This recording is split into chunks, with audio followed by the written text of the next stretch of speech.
Faltan 20 minutos para las 11 de la noche y durante esta pequeña pausa han salido muchos temas aquí en la mesa. Vamos a tratar de contarlos también con micrófono abierto y para que lo vean también nuestros espectadores. Pero decíamos antes que a veces se nos olvida que en todo este proceso y durante estos años hay una parte fundamental de las antiguas cajas que ha seguido trabajando. De hecho, durante el año 2013 ha ayudado a cerca de 1 millón de personas aquí en Galicia. Hablamos de la obra social en este caso, que por cierto estos mismos días y coincidiendo con la venta de Nova Galicia Banco, pues aprobaba de nuevo sus presupuestos similares a los que ha tenido durante estos últimos años. Nosotros nos hemos preguntado también qué es lo que pasa con la obra social, que a mí me gustaría preguntarle en primer lugar a Julián también, bueno, pues como representante de los trabajadores, si durante todo este tiempo la hemos pasado o se ha pasado a un segundo plano, mientras parecía que preocupaban más otras cosas, como por ejemplo que era lo que iba a pasar, digamos, con el grueso de la entidad.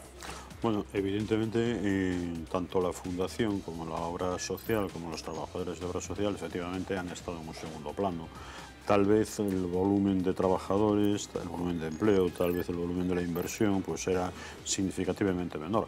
Pero no nos olvidemos de que la razón de ser de las cajas de ahorros eran siempre la obra social. En ese sentido, era lo más importante que teníamos. Nosotros en Comisiones Obreras durante mucho tiempo estuvimos estudiando cuál era la naturaleza jurídica de las cajas. No fuimos capaces de ponernos de acuerdo si eran entidades de derecho público, de derecho privado, qué eran en definitiva. Y al final nos acabamos centrando en el modelo social de las cajas. Y el modelo social de las cajas lo justifica la existencia de una obra social. Colegios universitarios como buen principio aquí en La Coruña, como en Orense, como el de Vigo, nacieron por las cajas de ahorros. Las escuelas de negocios, las escuelas de formación empresarial, de todo tipo. O sea, las cajas han retribuido durante todos estos años un dividendo social a la sociedad de Galicia que la vamos a echar de menos. De hecho, ya llevamos 2 o 3 años viviendo en una sociedad sin cajas de ahorros y ya vemos que la obra social no ha desaparecido, pero está sufriendo una importantísima merma, y no me refiero ahora a que no haya conciertos o que no haya exposiciones, sino que la parte asistencial de las cajas ha sido importantísima. A esa parte asistencial, en esa parte asistencial nos hemos querido centrar hoy también, y de hecho hemos ido a preguntarles a los trabajadores también cómo lo viven ellos, también como parte número 2, vamos a llamarle parte número 2, no porque sean menos importantes, sino porque en este momento se sitúan en otro plano. ¿Cómo están viviendo todo este proceso? Queremos saber qué es lo que están haciendo en este momento y cómo durante todo este tiempo ha sobrevivido la obra social. A nosotros nos afectó en gran medida porque la obra social antes era el remanente de lo que eran las cajas. Entonces teníamos por ley una serie de prebendas, que el 25% de lo que se ganaba se invertía, y ahora todo eso ha quedado en nada. Me da un poco de pena, porque yo llevo trabajando, pues mira, desde que tenía 23 años, y entonces son 27 años trabajando en la caja, lo que era la antigua Caixa Galicia. Entonces te da pena porque realmente la labor social que hacían las cajas y la cultural era tremendamente importante, y parece que se diluye o se está dejando diluir, sobre todo en estos momentos que hay crisis, que hay poca inversión, que estamos viendo que tanto en dependencia como en servicios sociales hay recortes, en cultura ya no digamos. Entonces todo eso que era tan impulsor a la caja, ahora, claro, también nosotros nos vemos afectados por eso. Y esta es otra de las preguntas que nos hacemos. Aunque esto dependa, digamos, de una fundación especial, así se denomina ahora, Fundación Especial Nova Caixa Galicia, ¿qué puede pasar, Juan Manuel, con ella ahora que aterriza aquí Banesco? Se está poniendo mucho la marca en el nuevo banco que se va a hacer cargo de la obra social, pero yo creo que también tiene mucho que decir la Xunta de Galicia. La Xunta de Galicia tiene una importancia muy grande en la regulación de las fundaciones y tiene mucho que decir aquí también. Entonces yo no creo que estamos poniendo demasiado el ojo, desde mi punto de vista, en lo que va a hacer el nuevo banco con la obra social, y yo creo que también la Xunta de Galicia, de acuerdo con la legislación vigente, va a tener mucho que decir y mucho que aportar también a esta obra social, ¿no? A mí me gustaría preguntaros a los demás si teméis de alguna manera que se diluya, como decía María, esta trabajadora, todavía más el trabajo de la obra social. Hombre, cambios ha habido y... Jesús ya está diciendo que sí, enseguida lo escucharemos. Pero bueno, es que es un cambio totalmente de modelo. O sea, las cajas como existieron ya no están en nuestra sociedad ahora mismo. Y por lo tanto ese 25% que se destinaba, pues evidentemente ya no va a ser así. qué solución se le va a dar o qué parte de solución habrá que ir viendo un poco en función de todos los actores que están ahora mismo. Pero no pensemos en que el modelo va a ser el que teníamos, porque ya no es el mismo. Ya no existe ese modelo. Ya no existe ese modelo, exactamente. Jesús. Precisamente a diferencia que tiñan as caixas era que unha parte dos beneficios, ese 25%, tiña que ir destinado a obra social. Eso cambia totalmente. Quen vai a poñer esa parte? Vai non poñer a Xunta? Unha Xunta que ten cada vez uns orzamentos máis pequenos, unha Xunta que pon o país en venta, que nos últimos meses se vende absolutamente todo e incluso nos di que é unha gran venta o de Barreras, 5 millóns de euros, si aos das preferentes, é unha brincadeira. Se aos das preferentes nos devolven que os 500 millóns que faltan, compramos 100 Barreras, sin ningún problema. Para que vexamos que ás veces parece ridículo, pero decir que é unha gran venta, unha gran operación, vender unha empresa por 5 millóns, hombre, é ridículo. Aquí hubo un expolio do aforro dos galegos e está en riba da mesa ese problema. Se inyectaron 9.000 millóns en Nova Galicia Banco, nas antiguas caixas de aforros, e se vende por 1.000. Bueno, eso a nadie se lle ocurre. Construir por 10.000 millóns e vender por 1.000. Esta es una pregunta que quería plantear. ¿A dónde va a parar? ¿En qué limbo están esos 8.000 millones? Eso ya no está. Igual que las antiguas cajas o la obra social. Eso está en ladrillos, está en sueldos de albañiles de la costa de Levante, está en muchos sitios, pero ya no está. Es decir, algún crédito sindicado. Eso se perdió. Es decir, había un margen hasta 2017 para proceder a subasta de entidade. Bueno, yo lo del margen de 2017, yo creo que el margen de 2017 es para saber si se liquida o no se liquida la entidad. ¿Por qué se acelera la subasta de Nova Galicia Banco? Bueno, habría que preguntarle al gobierno de Madrid, al señor de Guindos. Yo entiendo que lo que se pretende, bueno, además de aprovechar un poco la situación un poco de bonanza de los mercados de capitales que tenemos como fruto de la cantidad de dinero en circulación, que han puesto en circulación los bancos centrales de las economías desarrolladas, singularmente Estados Unidos y Japón, y que han hecho que la bolsa esté en máximos. Aparte de esa circunstancia coyuntural, podríamos decir que a lo mejor coyuntural, también pienso que hay una idea de un poco dejar, de quitar todo lo que está alrededor de Bankia y deshacerse de esas ramificaciones, centrarse solamente en lo que sería Bankia, que digamos que es el problema principal del saneamiento del sistema financiero español, y dejar eso, digamos, para 2017, tratar directamente con Bruselas a ver qué solución se le da a ese verdadero banco malo que tenemos ahí, ¿no? Es una decisión arbitraria. Bankia, un momento, ¿el banco malo es Bankia? Yo creo que yo le decía a mis alumnos hace año y medio, cuando se hablaba de esto, de que si había que crear un banco malo o no había que crear un banco malo, yo les decía medio en broma, medio en serio, ¿no? Decir, el banco malo ya tenemos, se llama Bankia, que es a donde van a parar todas las cajas que no tienen futuro y tal, ¿no? Julián, un momento, porque voy a abrirle un poquito, que lo ha dicho con micrófono abierto. ¿Bancos malos son todos? Eso se dice también alegremente. Hombre, en un momento. También, sí, claro, pero... sí, efectivamente no es riguroso. No, pero bueno, volviendo al tema de la finalización, nosotros estamos convencidos y de acuerdo de que a esta situación había que ponerle coto y había que cerrarlo ya. El sistema financiero hay que estabilizarlo de una vez, porque no puede estar sometido a todo este tipo de vaivenes y de incertidumbres y de nada.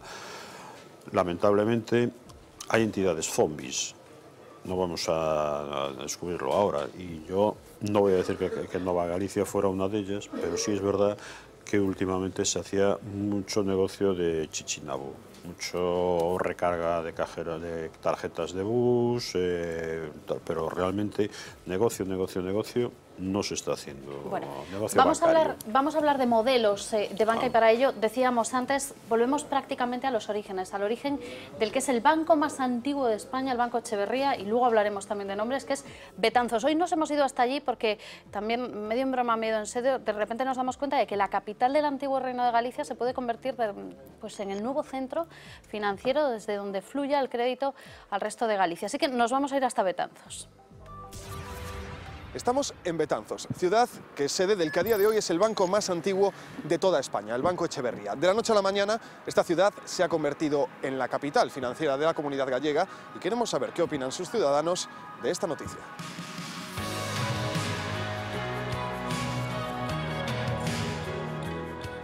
Nada, nos hemos enterado por los periódicos y me parece una noticia muy buena para Galicia. Boa cousa para min é que o collera o Echeverría porque por menos hai puesto de traballo e poden aumentar. Se o collen os outros non, desde logo. O Banco Echeverría é de toda a vida. Bueno, pois é unha solución de urxencia para este banco e, bueno, Parece moi ben que o collera alguén. Pero si alguien conoce a fondo el Banco Echeverría son Manuel y Alejandro. Ellos son padre e hijo. Manuel se jubiló hace 11 meses tras 47 años, que se dice pronto, trabajando para la entidad. Alejandro cumplirá 20 años en la empresa en 2014. Un banco y dos generaciones que han visto cómo ha cambiado el negocio. Hombre, es un banco de Betanzos, por y para Betanzos. En algún tiempo, hace muchos años, le llamaban el Banco de los Madereros. En unos momentos en que la industria maderera era importantísima en Galicia, en aquel entonces. Había bancos que incluso llegaron a tener a gente en la calle buscando clientes. Y aunque hoy los tiempos avanzan, que es una barbaridad, decían las zarzuelas, en ese aspecto el Banco Echeverría cambió poco. Ahora es todo mucho más fácil, más llevadero, cosa que antes, pues, alguna cosa tenemos hecho a mano, pero bueno, ahora no, ahora es una maravilla. Los ordenadores te hacen mucha ayuda al trabajo diario. Es la historia de cómo, por una vez, el pequeño se comió al grande. Y sí, era un banco que, donde estamos trabajando, en las ciudades que estamos, trabajamos muy bien, pero bueno, de ahí a llegar a esta magnitud y a esto, pues yo creo que nadie lo pensaba. Ahora, tras un nuevo vuelco en el mapa financiero gallego, las expectativas para el futuro son muy altas. Vamos a cumplir 300 años y por algo será porque hicimos las cosas bien para llegar hasta aquí. Que haya pues ahora esta inversión y todo eso, para nosotros mucho mejor, bueno, creo que para todos mucho mejor. Significa que Galicia sigue teniendo un banco, aunque tiene un nombre vasco, Echeverría es gallego. Así se ve el horizonte desde una ciudad de poco más de 13.000 habitantes, llamada a ser la sala de máquinas de la nueva hoja de ruta del mapa financiero gallego. Es que aquí, sin movernos de esa ciudad, de esa antigua capital del Reino de Galicia, hay muchas preguntas que hacerse. Por ejemplo, lo que decíamos antes, el pez pequeñito se ha comido al grande porque precisamente fue Nova Galicia Banco la que vendió Juan Manuel el Echeverría a Banesco, y ahora llega en realidad Banesco Echeverría y compra Nova Galicia Banco y volvemos a los orígenes. Efectivamente, ese ha sido el proceso. Inclusive ya en el mes de julio, cuando las autoridades europeas piden una desinversión a Caixa Galicia y se vende Evo, también le vende 66 sucursales instaladas en la zona de las provincias de León y en Asturias al Banco Echeverría, es decir, regresa. Y efectivamente un banco que estaba participado totalmente por Caixa Galicia en aquel momento, pues se invierte la tendencia, ¿no? El tema está también en que cómo va a poder digerir esta situación, porque es también bastante novedosa, ¿no? Donde realmente el banco pequeño tiene que hacer frente a una absorción de un banco mucho mayor mucho más que él, grande, ¿no? claro. Por ejemplo, hay un caso muy curioso que es el tema de los sistemas informáticos. Los sistemas informáticos se los suministra Nova Galicia Banco al Banco Echeverría, fundamentalmente, ¿no? Tiene toda la infraestructura. Ahora, pues lógicamente esas sinergias pues ya no van a ser necesarias, ¿no? Pero el problema, yo creo que fundamental va a estar en eso, que es novedoso la nueva situación que se plantea, ¿no? En el sentido de que el pez chico se ha comido al grande y a ver cómo digiere esta nueva situación, ¿no? Hay una cosa también que puede parecer más pequeña en importancia, pero que también es llamativa, y lo digo porque durante la pausa lo hemos debatido aquí mucho, que es el tema del nombre. Volvemos a los orígenes, volvemos a Betanzos, volvemos a Echeverría, y Escotet lo dijo rápidamente, ahora ha dicho ya que bueno, se va a hacer un estudio de mercado. Yo no sé qué os parece a vosotros la idea de que vaya a desaparecer esa marca Nova Galicia, si es que finalmente lo hace, y nos quedemos de nuevo con un nombre que, lo decía, bueno, pues este trabajador que llevaba muchísimo muchísimos años trabajando en Echeverría, aunque el nombre sea vasco, es un banco gallego. Bueno, hombre, los nombres van cambiando, porque llegamos a Nova Galicia, pero si nos vamos a los orígenes de todas las fusiones y superfusiones que se fueron produciendo, claro, el cliente que era el del Banco de Santiago o el cliente del banco decía, pues me cambian el nombre, pues yo creo que nos adaptamos. Lo que sí dijo el otro día Escoté, a lo mejor no hoy, pero sí ayer o antes de ayer, fue, aparte del estudio de mercado, él habló de que Galicia vendía y que incluso el nombre Caja, que también tenía un significado, o sea, que aunque hubo problemas, tiene una tradición también detrás. Hombre, seguimos escuchando y entonces no la caja. descartaba, hablamos de la caja exactamente. Entonces que tampoco descartaba algo en esa línea. Yo creo que ahora mismo lo estudiarán, pues que estamos claros, siempre nos adelantamos a todos los acontecimientos y ahora mismo estarán en fase de estudio a ver un poco cómo los clientes o cómo la gente, ¿no?, los ciudadanos perciben una posibilidad de cambio.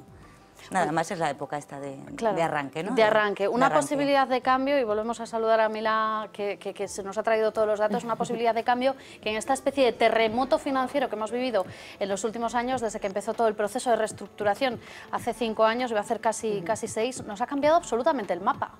Todo, Antía, cambió todo. Efectivamente, la situación financiera, bancaria española no ha podido ser más convulsa. Bruselas, el Banco de España, el gobierno socialista primero y ahora el de Rajoy han obligado a 2 reestructuraciones que se resumen en un dato, en una cifra. De las 55 entidades que teníamos en el año 2009, ahora apenas quedan 15. Las más afectadas por este proceso han sido sin duda las cajas. Literalmente se esfumaron del mapa.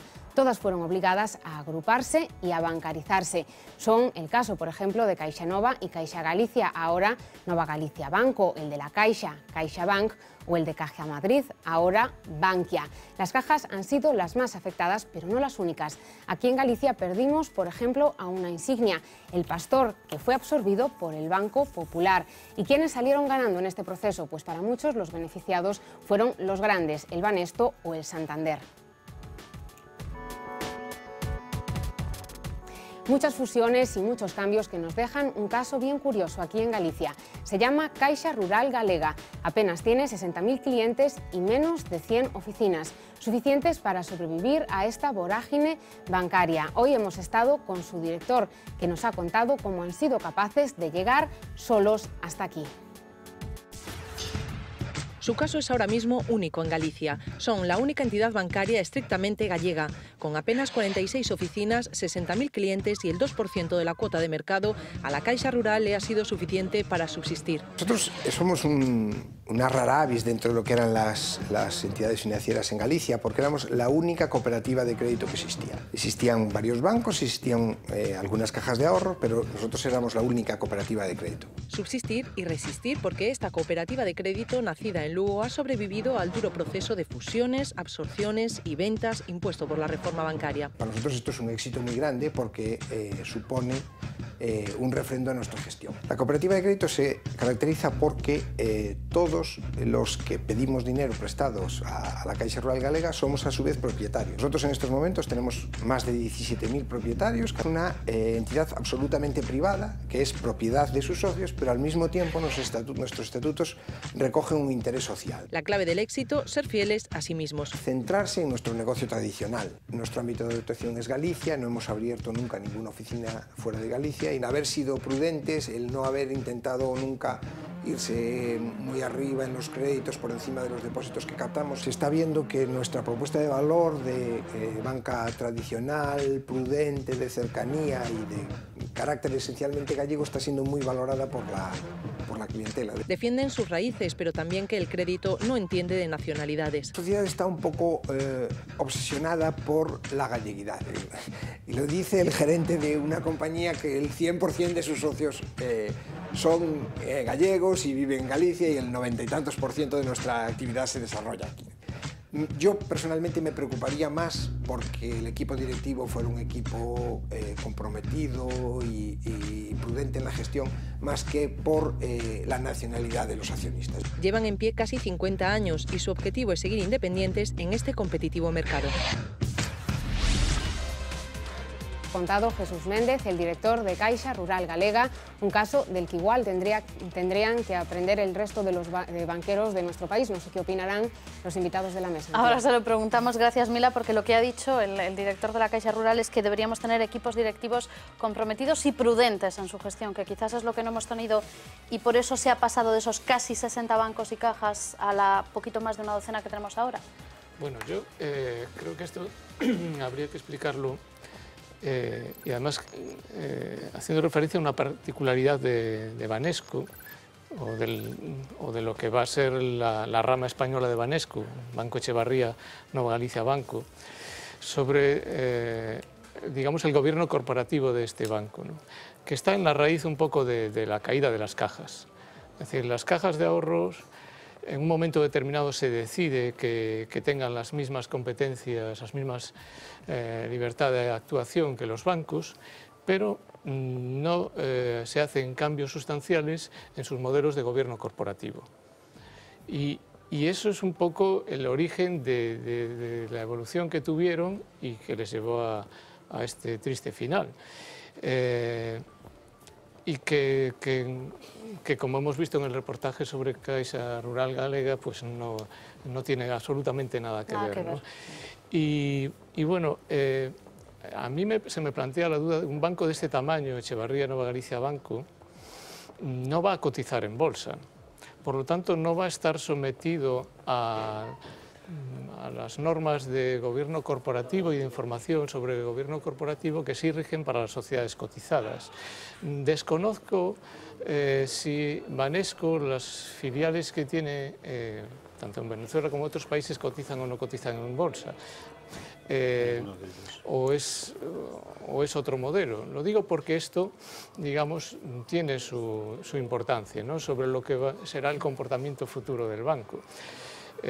Así a priori, alguien que compra el 90% del capital del banco, cuando si cotizase en bolsa no necesitaría tener más del 50%, pues ¿por qué está pagando ese plus? ¿Por qué está pagando por ese 40% que no necesita para mantener el control si lo podría tener colocado en bolsa, ¿no? No sé, a lo mejor uno de los planes de Banesco es sacar a bolsa una parte del capital de Banco Echevarría Nova Galicia Banco, no lo sabemos. Pero en otro caso estamos ante un esquema de gobierno corporativo que, como digo, pues es en cierto modo menos transparente del que tienen las sociedades cotizadas.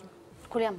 En principio, como sabemos, los 1.000 millones que han ofrecido no se pagan al contado se pagan 400 millones en este momento y los 600 en 5 años. Posiblemente también este precio sea generado por los beneficios del propio banco, posiblemente, ¿no?, si no reunimos aquí. Pero es que además Escotet ha dicho ayer que no descarta en los 2 o 3 primeros años hacer una ampliación de capital para poder hacerlo. Entonces ahí tal vez pues, o bien se cubra con fondos propios, porque el 80% del banco, o sea, del accionariado, es propiedad del propio Escotet, o bien se salga a bolsa. Ya se verá. En cualquier caso, eso de la supervisión que acabas de comentar, para mi punto de vista es importantísimo, porque de hecho si las cajas y los bancos han hecho las falcatruadas que han hecho, ha sido por una ausencia total de supervisión. El gobernador del Banco de España y los órganos reguladores estaban más ocupados hablando de la reforma laboral que de andar verdaderamente en lo que tenían que mirar.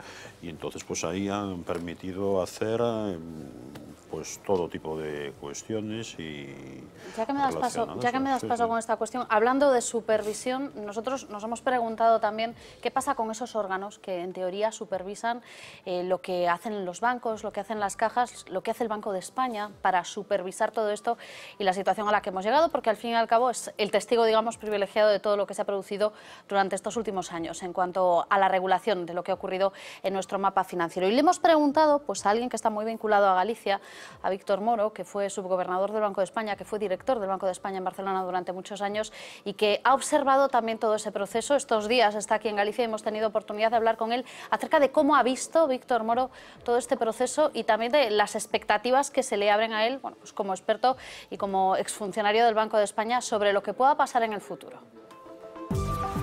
La mayoría de las cajas lo que ha pasado ha sido una orgía de barbaridades en fin, en todas partes, que son las que las han llevado a la situación actual. Vista la evolución del sistema financiero español en general y de las cajas de ahorro en particular, ¿qué hubiera pasado si los que proponían acceder a la figura del sistema institucional de protección, o sea, los SIPs célebres, a donde fueron a morir una cantidad de cajas en Bankia, donde murieron otras cajas del Mediterráneo, que regaló el FRO, y aquí nos estamos quejando que estamos regalando la caja cuando estos señores van a poner sobre la mesa 1.000 millones de euros. Nadie puede, al funcionario en sí, nadie puede achacarle negligencia por parte de los servicios de inspección del Banco de España. Lo alertaron con tiempo,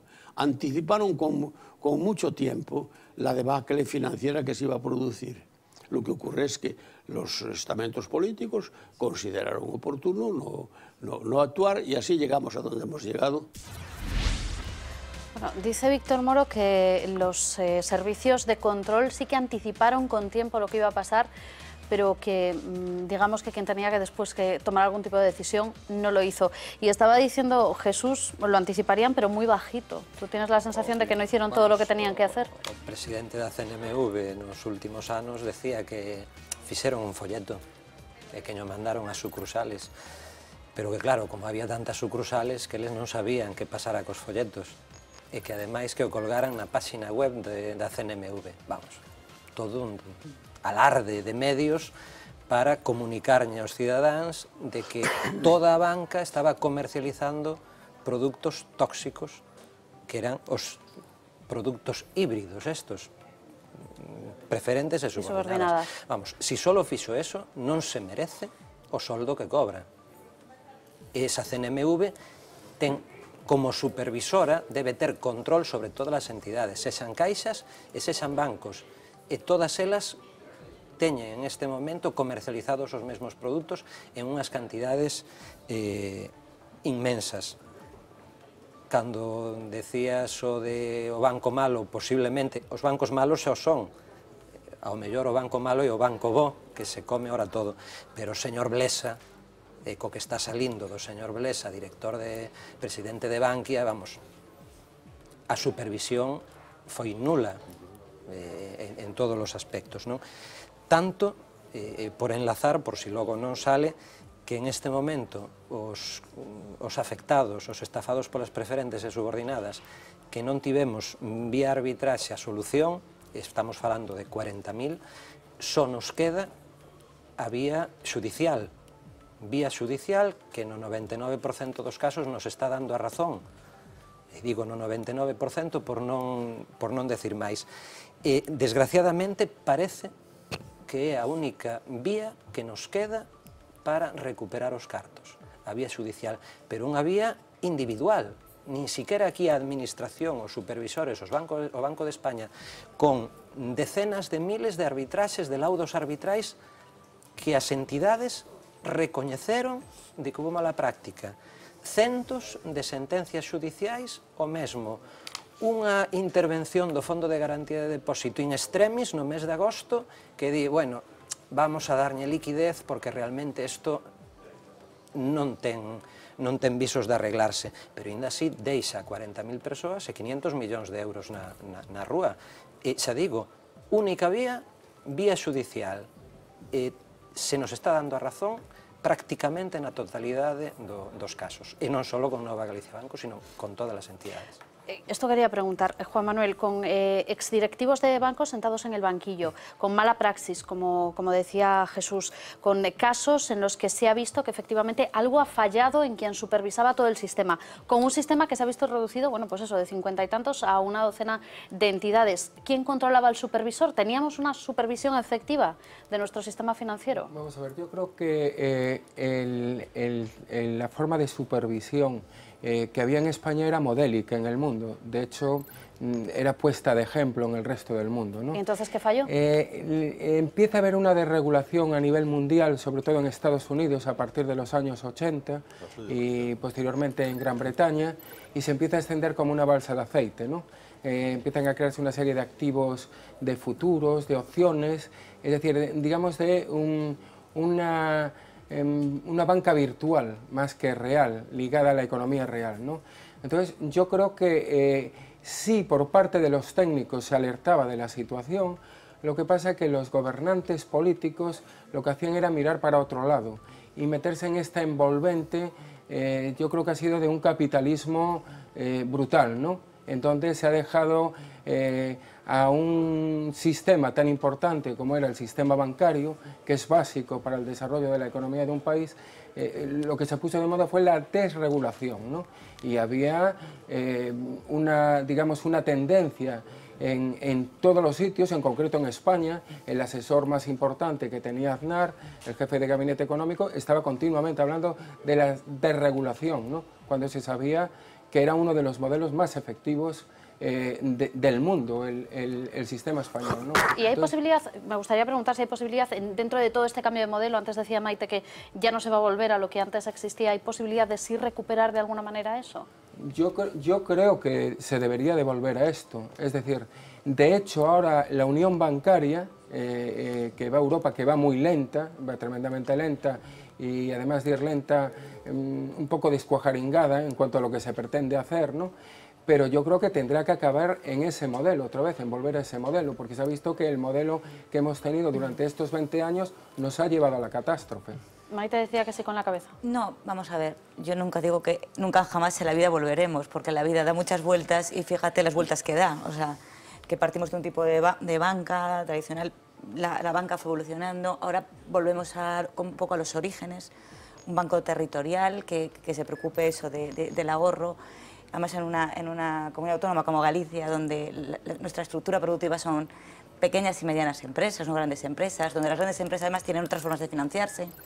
Entonces, volvemos. Que luego podrán volver cajas, otro modelo de cajas, con los cambios que pueda haber en Europa. Eso es el futuro ya. Pero quiero decir que la economía y la vida, pues eso, que da vueltas. Que da muchas vueltas. Y además es muy cambiante, ¿no? Yo no puedo tener una foto. La foto iba a ser la foto fija dentro de 10 años. Iremos viendo un poco qué pasa, que claro, también las cosas evolucionan porque a veces se salen un poco de madre. Sí, de hay madre, que volver a de encarrilarlas. negocio, ¿no? Si hubiéramos continuado pues, con la cabeza un poco más asentada, pues a lo mejor no habríamos llegado a esta situación. ¿Se salió de madre el regulador? Vamos a ver. O digamos, dejó de mirar a donde tenía que mirar. Más en el modelo, ¿no? El regulador forma parte de un sistema. Claro. Es decir, vamos a ver, dentro del regulador, la función de supervisión, antes Jesús hablaba de supervisión de comercialización de preferentes que compete a la CNMV, pero también estábamos hablando antes de la supervisión de la actuación de las entidades financieras, fundamentalmente en la concentración de los riesgos, en los créditos que conceden, etcétera, ¿no? Que son cosas distintas. Es esta parte la que compete al Banco de España, a los inspectores del Banco de España. Se sabía, era Vox Populi, los académicos lo sabíamos también, y estaba en la calle, hay una burbuja, no hay una burbuja, el riesgo que se estaba corriendo. En el sentido de financiar esa burbuja inmobiliaria. Había una cierta sensación de que estábamos cubiertos por el euro, de que teníamos financiación ilimitada por estar dentro de la zona euro. Y hemos descubierto que no. Pero hemos descubierto que la mutualización, digamos, de riesgos, que no estaba en ningún papel, no estaba en ningún tratado de constitución del euro, y por lo tanto nos han cogido, digamos, con una situación de total debilidad y dependencia de la financiación exterior. ¿Por qué se llega a esta situación? Bueno, la culpa es de la crisis financiera internacional, sí, pero antes aludía Juan Manuel al proceso de liberalización financiera, pero también habría que tener en cuenta en esta comunión que se formó entre políticos, financieros y especuladores. Al final lo que sucede es que hemos estado especulando con el dinero de los depositantes, cuando tradicionalmente, cuando se separó a raíz de la crisis del 29 la banca comercial de la banca de inversión, era precisamente para que esto no ocurriera, para evitar esto, para que el dinero de los depositantes no sirviera para operaciones especulativas, ¿no? ¿Pero por qué se llega a esto? Bueno, pues en mi opinión se llega a esto como consecuencia de una situación que no está resuelta y que es la pérdida de poder político de los gobiernos, la pérdida de control político que tienen los gobiernos en el funcionamiento de las economías liberalizadas. Los estaba escuchando y estaba pensando que ha salido varias veces el término gobernantes, ha salido también varias veces el término políticos, ahora habla Fernando de pérdida de poder político, ¿todo nos lleva al final al mismo punto? ¿El problema está ahí? Digamos, es una evolución que han seguido las economías de los países occidentales, fundamentalmente, que no sabemos a dónde va, sabemos hasta dónde nos ha llegado. Pero no sabemos hasta dónde puede llegar. Hasta qué punto tiene vuelta atrás eso, porque volver a lo tradicional, bien, podemos volver a la situación anterior sin que cambie, digamos, el sistema en el que estamos instalados. No Pues sé la situación anterior a lo mejor, pero sí es a una forma de hacer las cosas, que eso sí que sería importante. Sí. Es una forma de... Un momento que Julián quería incorporar algo y... Yo quería incorporar sobre el sistema de supervisión, que aquí ha funcionado durante muchísimos años la puerta giratoria. ¿Cuántos inspectores del Banco de España, cuántos auditores han pasado a ser fichados por las entidades financieras? Y han vuelto después a sus puestos y vuelta otra vez a las entidades y vuelta a tal. O sea, el investigador pasa a ser contratado por el investigado y entonces, pues claro, se pervierte un poco la situación. En este sector nos conocemos la mayor parte de la gente. Yo en este sentido recuerdo de muchas conversaciones con gente del Banco de España que nos decían en los años 2006, 2007, tu caja, y nosotros pensábamos, bueno, esto está de broma porque no puede ser cuando estamos pasando todo tipo de supervisiones, están allí, están auditorías, está Arthur Andersen, está el otro, el de más allá, y al final, efectivamente, nuestra caja hizo pluf. Pero ellos también lo denunciaban, pero alguien lo tapaba. Alguien lo tapaba. Yo quiero recordar... O lo decía muy bajito, como decía Jesús. Es posible, pero lo denunciaban, que quede claro. Yo quiero recordar que desde el 2006, nosotros en los consejos, tanto en los consejos de administración, los sindicatos, que formábamos parte, evidentemente, de consejos y asambleas de impositores, veníamos votando, al menos en Caixa Galicia, en contra de las cuentas y de la gestión, ¿no? Y eran cuestiones que eran rigurosamente silenciadas, porque evidentemente eran más, pero es que de todas las cuestiones que nosotros decíamos no se hacía eco nadie. Me preguntaban en el mes de julio en el Parlamento, ¿y ustedes que estaban allí qué decían? Pues nosotros decíamos lo que podíamos, lo que pasa es que ustedes no nos hacían ni caso. Porque mientras que nosotros hacíamos una nota y hacíamos un algo y hacíamos lo que podíamos, todo eran hijos predilectos, todo eran, bueno, todo ese tipo de amistades peligrosas que dieron realmente en lo que hubo. Yo me acuerdo de levantarnos a leer nuestra posición en la Asamblea y tirarnos de la chaqueta para que nos sentáramos. Claro. Juan Manuel. Yo creo que ha habido una dejación por parte de los Estados de las competencias que tienen que ejercer.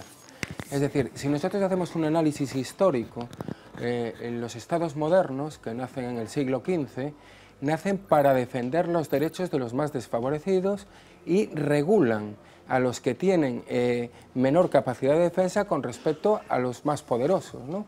Y este va evolucionando a lo largo de los siglos, donde el Estado cada vez interviene más en economía para intentar regular los desequilibrios que se producen en el mercado laboral, en el mercado financiero, en todo tipo de sectores.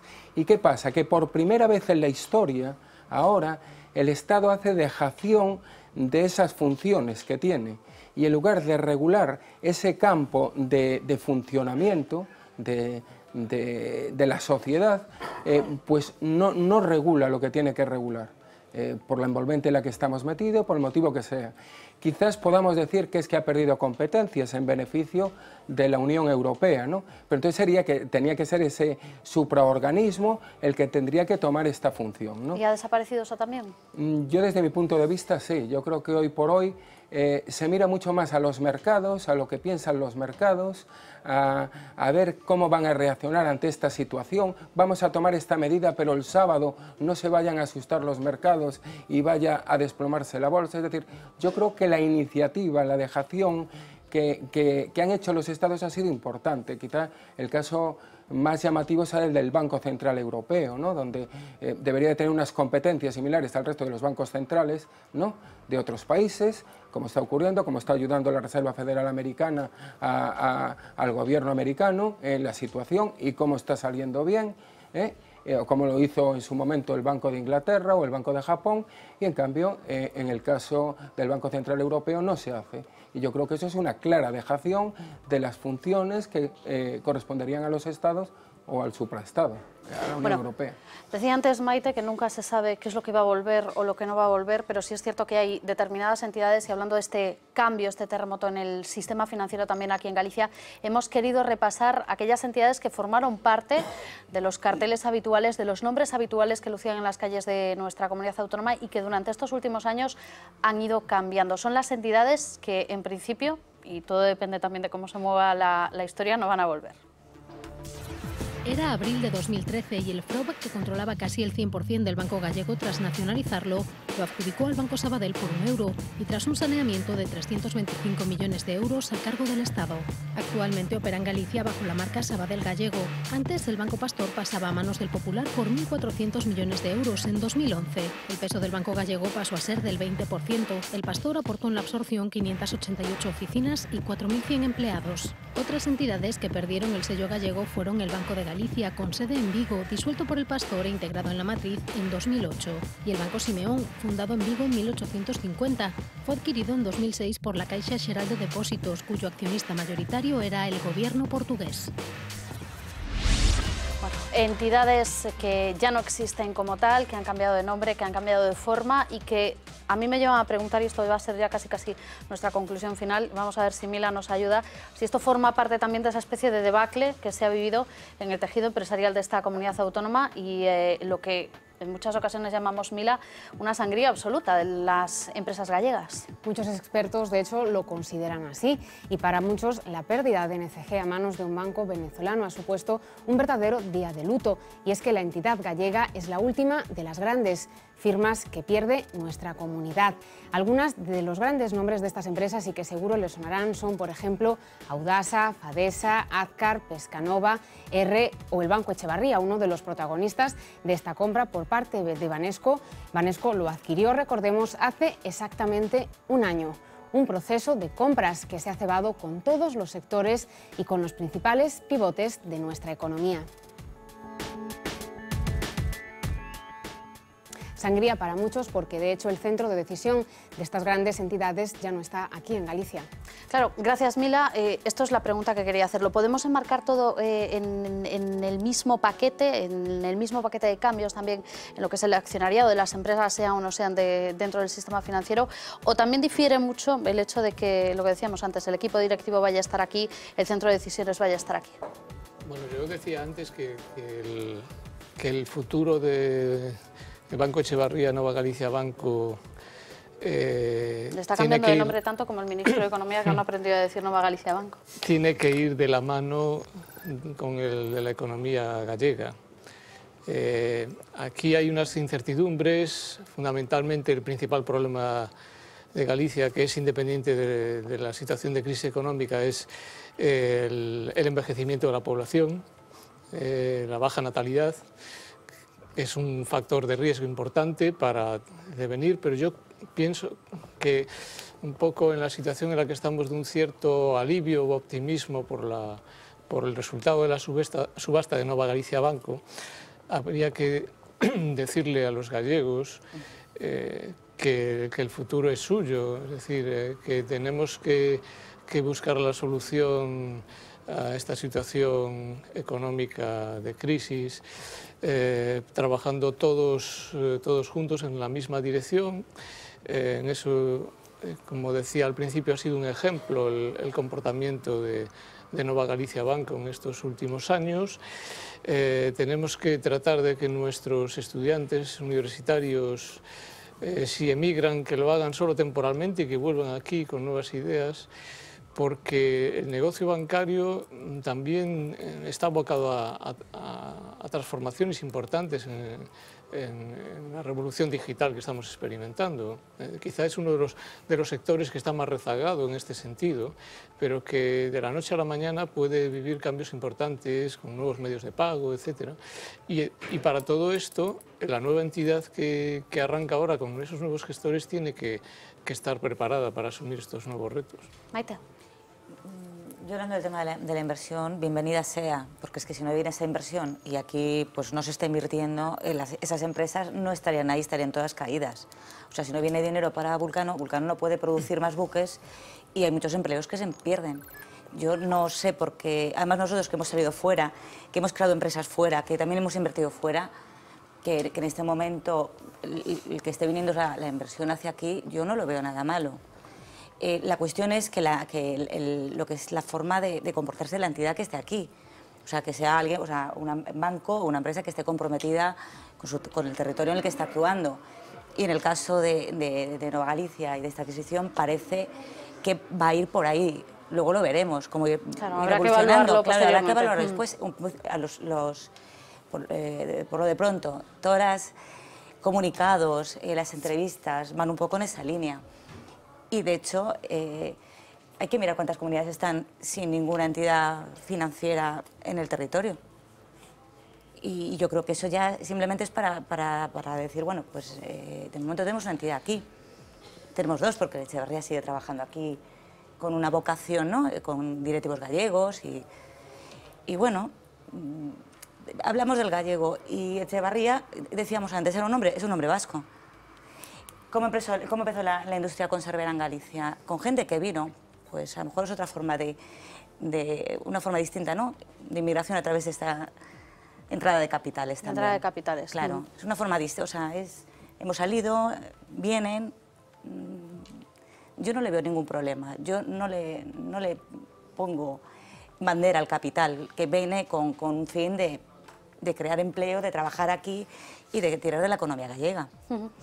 Jesús creo que sí que le veo algún problema más. Nos quedan 2 minutitos, así que vamos a ir bastante breves. Me chamou a atención un calificativo que decías capitalismo brutal, capitalismo salvaxe, e eu diría máis Estado pirata, que dá patentes de corso para quedarse, en este caso, co capital. Cando o 17 de marzo eu estaba en Bruselas, no Parlamento Europeo, e escoitaba de que xa tendes a vía de arbitraxe aberta, ese mesmo día o FROP emitía un comunicado dicíndolle a Bruselas que non se preocupara, que non iba a necesitar máis cartos para a liquidez, porque 1.800 millóns de euros o iban a poñer os tenedores de capital híbrido. O sea, os mismos que estábamos reclamando ali, que había un problema de mala comercialización, que o Estado convertira as subordinadas en accións. O mesmo Estado lle estaba dicindo, non vos preocupedes, porque xa estamos legislando para que estos señores non poidan reclamar os seus cartos. Entón, o de Estado pirata, creo que se queda pequeno, evidentemente, nin regulación, nin nada. Pequeno se nos queda o tempo, que temos nada, 2 segundiños para rematar, e que quero escoitar tanto a Juan Manuel como a Julián. Por concluir. Mi conclusión sería, esta crisis ha destrozado todo completamente. Fue una crisis financiera que ha afectado de una forma brutal a la economía real y dentro de estos destrozos terribles que ha creado, pues se le ha afectado de una forma muy dramática al sistema financiero. Yo creo que con Banesco salvamos los muebles dentro de este desastre total y quería hacer hincapié en una cosa que dijo Fernando Ruiz. Es importante tener un sistema financiero que apoye, pero en definitiva tiene que haber un tejido empresarial fuerte e importante al que riegue ese sistema financiero, porque si riega en una zona inerme, pues no vale para nada, ¿no? Julián. Totalmente de acuerdo, esto es uno de los productos de la globalización. El dinero es un bien escaso y en Galicia no hay dinero. Pongámonos como nos pongamos, patas arriba, patas abajo, no hay dinero. Ni la Xunta de Galicia estaría en condiciones de mantener un banco público en Nova Galicia, ni el empresariado gallego ni la sociedad gallega estarían en condiciones de hacerlo porque en su día hicieron una apuesta que perdieron completamente. el capital social que podían haber tenido estas entidades, ya vemos que era todo tomado a crédito o era inexistente. Por tanto, aquí lo que necesitamos es dinero. Si lo trae gente de fuera, bueno, pues mejor que lo traigan gente de fuera que no haya, porque lo que tiene que hacer en definitiva el dinero, como bien dice Juan Manuel, es regar ese sistema productivo, regar todo ese sistema que haga florecer y que cree riqueza en este país. A mí en este sentido me parece positivo que podemos contar con un banco más en este país y que dé satisfacción a las necesidades de familias y de empresas. Y por supuesto, si además se lo da a los preferentistas, pues mucho mejor. Habremos cerrado el círculo y podremos tener ya un sistema financiero completo. Bueno, nosotros cerramos así, por lo tanto, el círculo por hoy. Volveremos a la vuelta de lo que nos queda de año, volveremos ya en el mes de enero, hacemos un pequeño paroncito para descansar y nos vamos a ir, como siempre, con cine. Y es curioso cómo una película aparentemente inocente, una película aparentemente destinada a los más pequeñitos, nos puede dejar también un análisis cuando menos llamativo de lo que es el sistema financiero. Aunque no lo parezca, vamos a cerrar el año y vamos a cerrar un tiempo de debate para hablar de Banesco y de Nova Galicia Banco, escuchando a Mary Poppins. Empiecen muy bien el año, les esperamos aquí ya el próximo mes de enero. Buenas noches. Piensa bien lo que harás, sabes que podrás labrarte un buen porvenir aquí. Rentas, negocios mil, cambios, todo aquí. Fondos públicos, dineros, bancos. Mientras resista la banca inglesa, Inglaterra resistirá. Pero cuando caiga la banca inglesa, Inglaterra caerá. ¿Has comprendido, Michael? Pero los pones en el banco, dos y gran, de ahorro, crédito y seguridad. Dame, bienvenido a nuestra numerosa familia de inversionistas.